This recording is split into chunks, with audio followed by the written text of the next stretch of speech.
M news కి స్వాగతం. గురు పౌర్ణమి సందర్భంగా కాకినాడ సామర్లకోట రోడ్లో ఐటీఎల్ కాలేజీ పరిధిలో రామచెట్టు వద్ద శ్రీ షిరిడి సాయిబాబా ఆలయానికి భక్తులు అధిక సంఖ్యలో తరలివచ్చి బాబావారిని దర్శించుకున్నారు. ఆలయానికి వచ్చిన భక్తులకు దాతల సహకారంతో కమిటీ ఆధ్వర్యంలో భారీ ఎత్తున అన్న సమారాధన ఏర్పాటు చేశారు. ఈ కార్యక్రమంలో ఆలయ ధర్మకర్త అనకాపల్లి సింహాద్రి అప్పలరాజు, సతీమణి లక్ష్మి, గుడ్ల కార్తిక్ రెడ్డి, బొగ్గువరపు దివాకర్, చింతపల్లి శ్రీనివాస్, చిన్నారి సతీష్, దేవి తదితరులు పాల్గొన్నారు.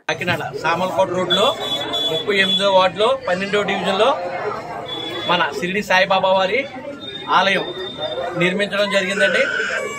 ఈ ఆలయం 2009లో నిర్మించి ఇక్కడ ప్రతి గురువారం కూడా 50 మందికి అన్నదాన కార్యక్రమం 2009 నుంచి చేయడం జరిగింది.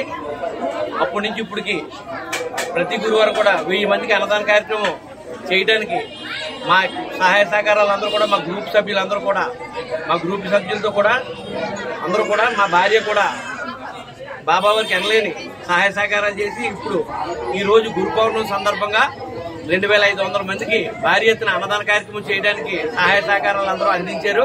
వారందరికీ కూడా ఈ సభాముఖంగా అందరు కూడా పేరు పేరును కూడా బొగ్గవరపు దినకర్ గారు, చింతపల్లి శ్రీనివాస్ గారు, సతీష్ గారు, చలపతి గారు, గుడ్ల కార్తిక్ రెడ్డి గారు, వీళ్ళందరూ కూడా పేరు పేరును కూడా షిరిడి సాయిబాబా వారి ఆశీస్సులు ఉండాలని కోరుకుంటూ ఓం సాయి.